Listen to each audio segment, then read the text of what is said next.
Welcome to Samba Samba. Enjoy the video. You'll start by turning the feature on. Open Settings, tap Accessibility, then touch and toggle Reachability. Once done, place your thumb or finger at the very bottom edge of the screen and swipe down. That gesture pulls the top of the UI lower so you can reach controls. Make sure you swipe from the very edge, not from the middle. You're doing this now so the phone will respond predictably when you need one-handed access. Practice a few times to get the motion right. Once Reachability is enabled, learn when it helps most. You'll swipe down from the bottom edge to bring the top controls within thumb reach. This works in most apps, on the home screen, and to access the top of Control Center more easily.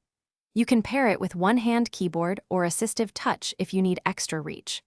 Also note how it behaves with the dynamic island and Face ID. The screen simply shifts down, leaving Face ID active. Practice transitions so you don't trigger accidental gestures. To finish, test that Reachability returns the screen to full size after you tap away or wait a moment. If it doesn't respond, turn Reachability off and on in Settings, then restart your iPhone. Make sure your iPhone is running the latest iOS.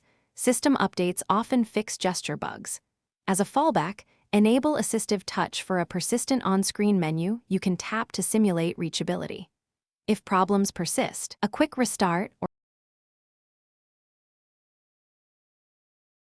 Thanks for watching. Consider subscribing if we helped you.